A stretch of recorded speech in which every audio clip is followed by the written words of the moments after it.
and these many values. I cannot execute a select query like this. For a select syntax, completeness from clause is mandatory. Okay, so in such case I can use a dummy table which is a dual table. So whenever I am applying a function on some hard coded values, I am using from dual.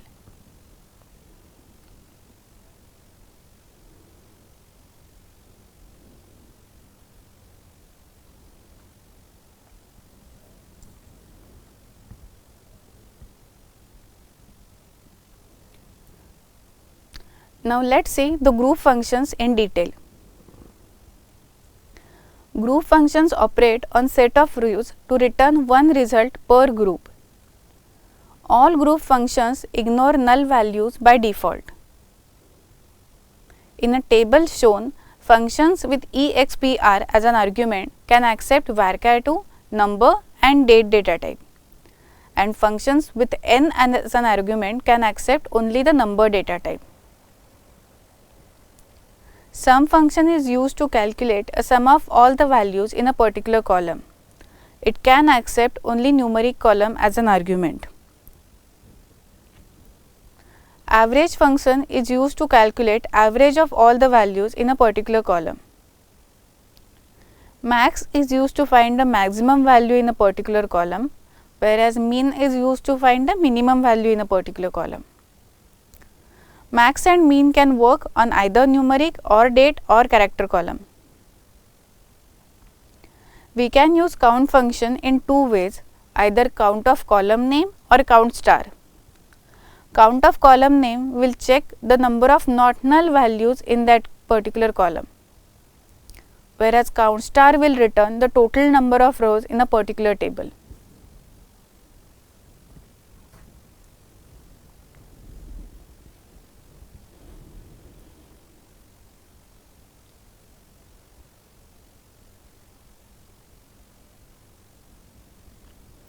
Now let us see the group by clause in select statement. Group by clause is used to divide the rows in the table into groups. Now instead of applying a group function on entire table as one group, using group by clause we can divide table into multiple groups.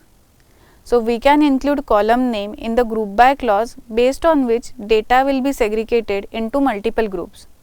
Syntax is as shown. Here data will be grouped based on a column specified in a group by clause, and corresponding group function will be applied on the same.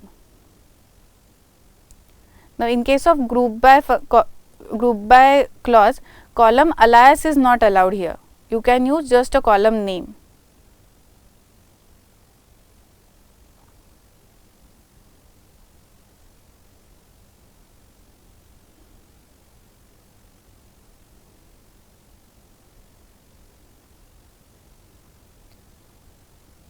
Now once the data is grouped, if user wants to filter out the group data, we need to use a having clause. As we use where clause to restrict the rows that you select, in the same way having clause is used to restrict the groups. If you see the syntax, having clause comes after the group by clause.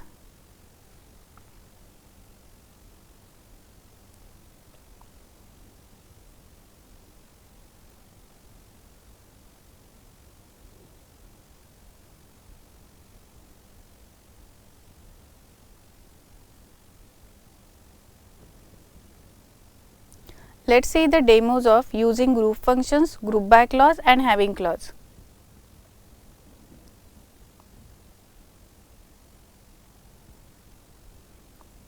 Okay, in the first query, I want to find the average salary and sum of salary from my employee table. So if I execute this query, this is the sum of salary and this is the average salary, which is 46 something. Okay. In the next example, I am finding the minimum hire date and maximum hire date from my employee table. Same way I can find the min salary and max salary as well. So min and max functions I can apply on date column, numeric column or character columns as well. In case of character column, it will check the ASCII value of your characters and correspondingly it will find the min and max values. Now next one is a select count star from employee. So it will return the total number of rows in your employee table. Now I can apply a count function on a specific column name as well. Then it will check the total number of not null rows in this particular column. Now as employee ID is a primary key, it won't contain any null value. So if I apply count of employee ID, still it will return 6 only. So count star and count of primary key column, the output will be same. But if I apply counts on manager ID column, then it is returning just 4, because manager ID is null in case of 2 rows. So it's returning just a 4 values.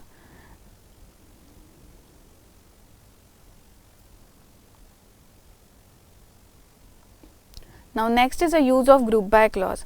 Now till now we have whatever examples of group function we have seen, we have applied those functions on entire employee table as one group. Now if I want to segregate the entire employee tables data into multiple groups, I can use a group by clause here. So now I am writing group by department ID. It means it will segregate the data from employee table into multiple groups based on common department ID. Now if I execute this query, it will return per department ID what is the sum of salary. Okay, so if my table contains some 6 rows, 2 or 3 employees in, for example, 2 to 3 employees in department ID 10, 2 to 3 employees in department ID 20, and here it's checking like 1 employee with null department ID. So it will check the common rows with common department ID, and correspondingly it will apply a sum of salary function on it.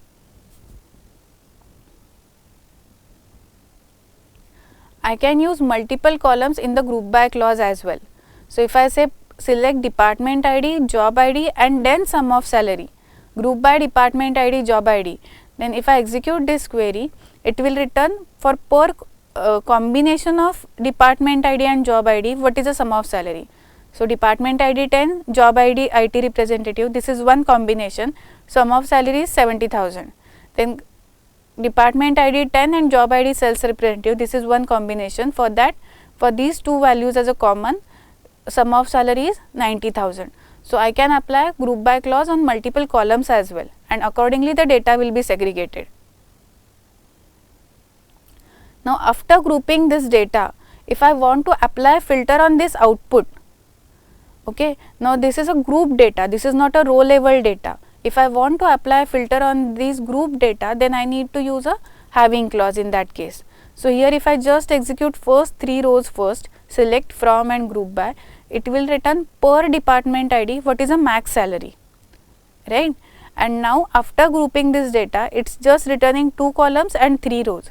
Now in having clause, I can apply a filter only on these 2 columns, either on department ID column or on max salary column. So having max of salary greater than 45,000. So this filter will be applied on this group data, not at a row level data. So if I execute this query now, it will return only those department IDs whose max salary is greater than 45,000.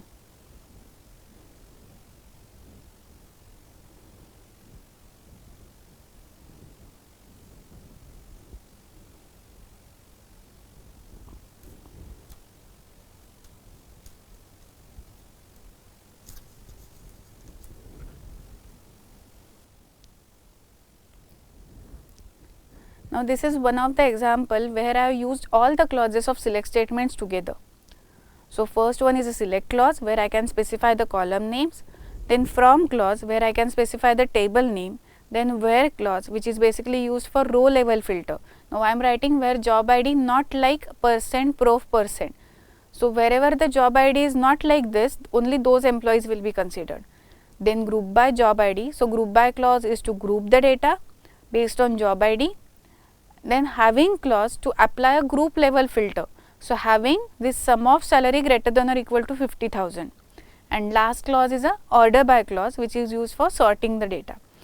Now why I have given this example is we need to remember the sequence of all these clauses. This sequence is very important. I cannot use having before group by, I cannot use where after group by, order before group by, nothing like that. This sequence is very important.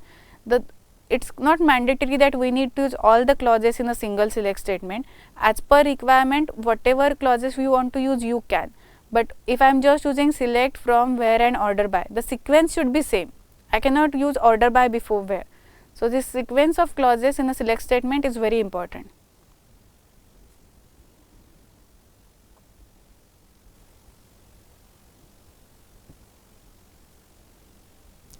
Let's start with the next topic, that is combining data. As shown in the diagram, there are basically two ways to combine data from multiple tables: set operators and joins. Set operators available are union, union all, intersect and minus. Joins are basically used to join rows in one table with rows in another table. Basic types of join are inner join or equijoin, outer join and self join.